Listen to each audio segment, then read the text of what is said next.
The holidays are a magical time of year. Friends and families coming together, lots of good food, plenty of celebration. But if you're in recovery from addiction, this season can be especially difficult. Here's Pamela's story. My life has been a roller coaster ride of addiction and recovery. I picked up my first drink when I was 13. I had my first blackout when I was 13. I drank because I liked the way it felt. I hit my first rehab when I was 20, the second one at 27. And I took some serious bottoms. The first bottom was a physical bottom. I was going to be homeless. The second bottom was a spiritual and emotional bottom. I was pregnant, and I had a chance to live or to die. And with life in me, I wanted to live. I've been sober now a little more than 5 years. Recovery takes a tremendous amount of work. It's especially around the holiday time, because you are exposed to a lot more alcohol, a lot more substances. The pressures make it difficult for us to stay sober. Pamela's here. Thank you for joining us. Thank you. Along with Mike Dow, psychotherapist and best-selling author. He's also a member of my core team. So, the holidays are an interesting time because it's the best of times for folks who have everything worked out, and for folks who are struggling, especially with addiction, it can be the worst of times. But it's still, around the holidays, a time when triggers will continue to tug at you. What do you do to make sure you don't fall prey to things that happened in the past? I learned not to become complacent. So some of the things that I do to maintain my recovery is double up on meetings, lots of prayer and meditation, spiritual literature, positive affirmations, staying around people that are positive and that are sober. So Dr. Mike has some tips that he's prepared for this high-risk season in order to preserve all of our sobriety and all the other problems you might have. This is not just about alcohol, by the way. It applies to a lot of other addictive behaviors. And Mike, if you can walk us through these. The first step, you say, has to do with planning ahead, which I heard a little bit from you as well. Yes, I do. Yeah, so there's that mantra, failing to plan is planning to fail. So if you're in recovery this holiday season, it is time to, before you go to that next city, make sure you know where those meetings are. Make an appointment with your sponsor. If you're a food addict, eat a healthy meal before you go to that holiday party, because you can really set yourself up for success if you just plan a little bit ahead. Shopping addiction is even more of a problem.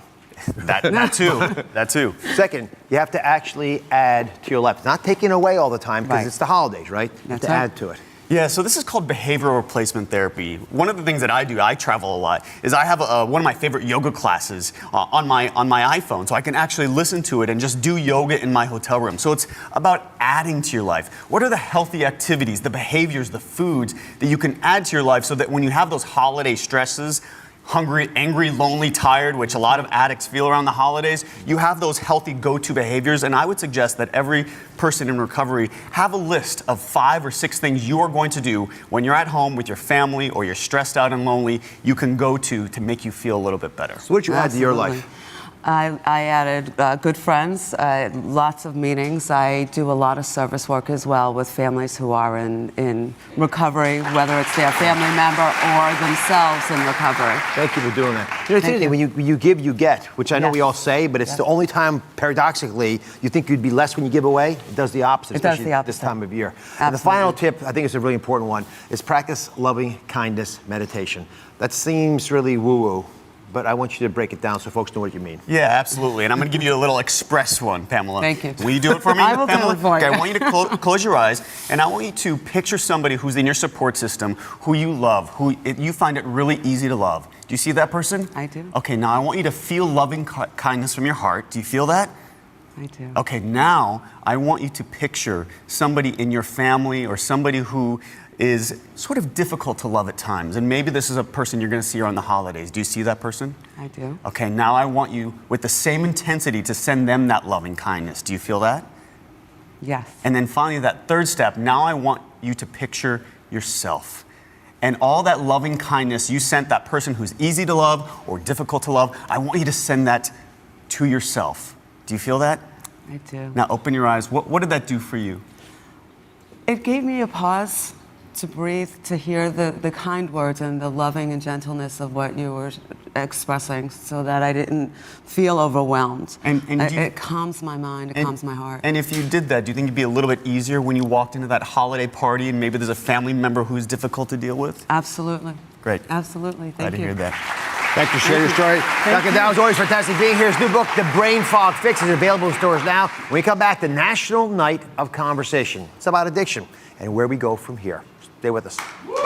Last month, in partnership with Facing Addiction and Drugs Over Dinner, this show organized the first National Night of Conversation to encourage every family in this country to start talking to their children about drugs and addiction.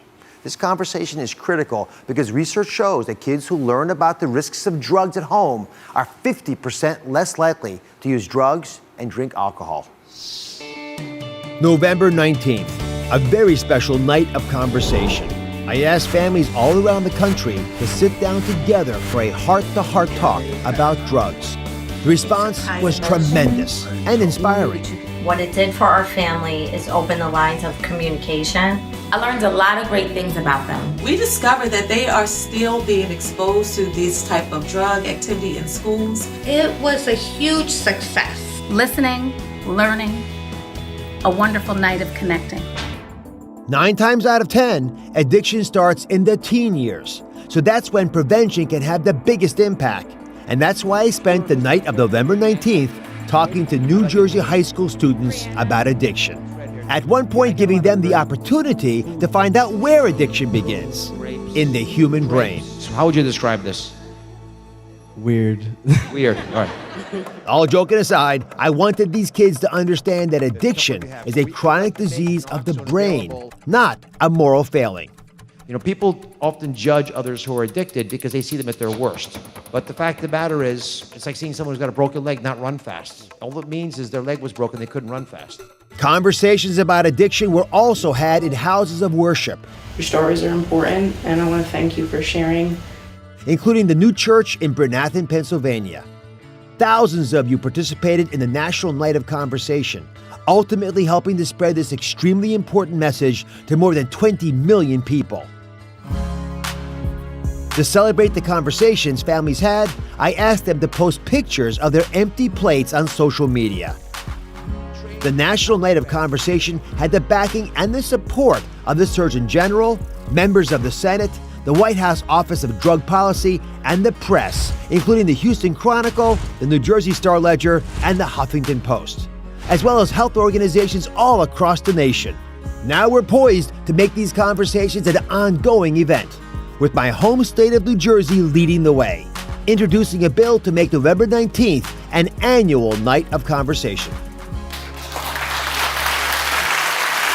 Dr. David Satcher served as a U.S. Surgeon General from 1998 to 2002. Today, he's the director of the Satcher Health Leadership Institute at the Morehouse School of Medicine.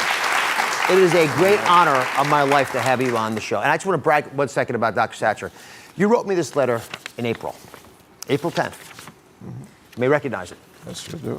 The reason we did that National Night of Conversation, everybody, was because of this brilliant man who has done so much for our nation. But when you wrote me this letter saying, wake up to the reality of mental health in America and the challenges we face in addiction, it opened my eyes.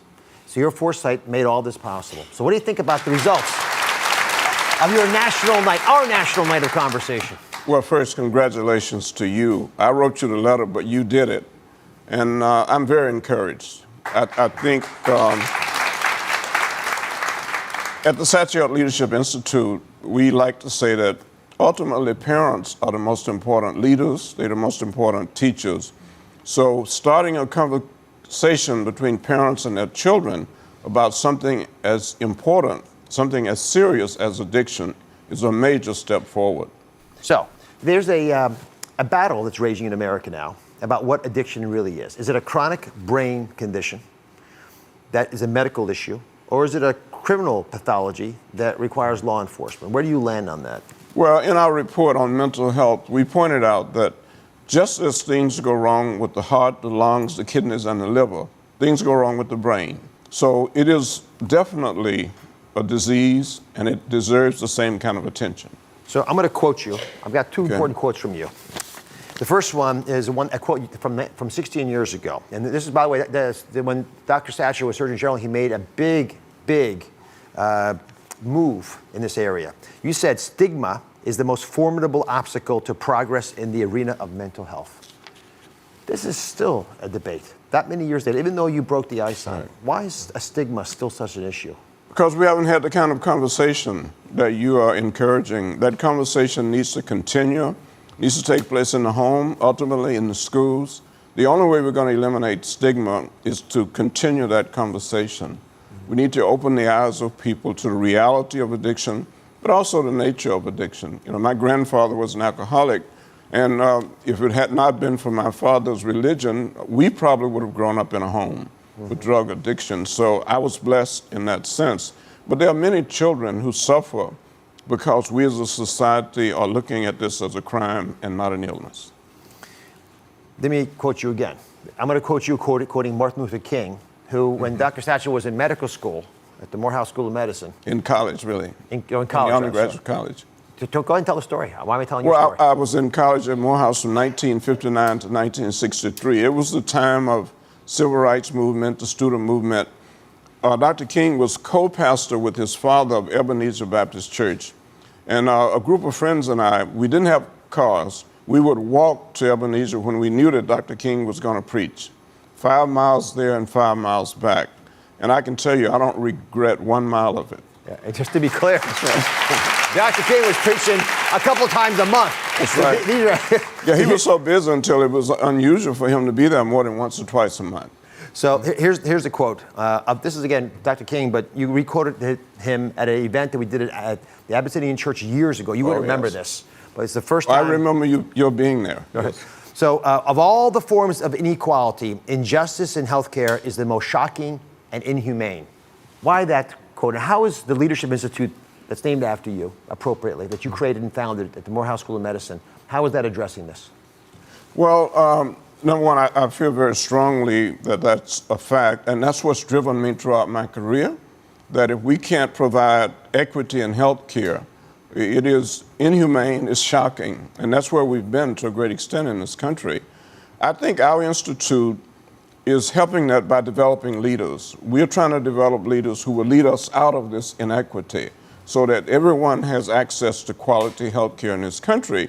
Well, I came down, if I can brag on you a little bit, I came down to visit you, and we actually took a tour of Emory. Actually, it was Grady Memorial Hospital, which is where my father trained. There we are. That's right. So I grew up, my first years of life were at that hospital. And the things you are doing to create roles, models, examples of how we do this right, that we can spread across the country, is a testimony to your vision and to your leadership. And I thank you for being here, sir. Thank you. National Night of Conversation is only the beginning. Dr. Thatcher woke me up to this, and I'm going to keep pushing on this topic because it matters to all of us. Thank you for watching. Don't forget to subscribe and turn on notifications so you never miss out on new videos to live the good life.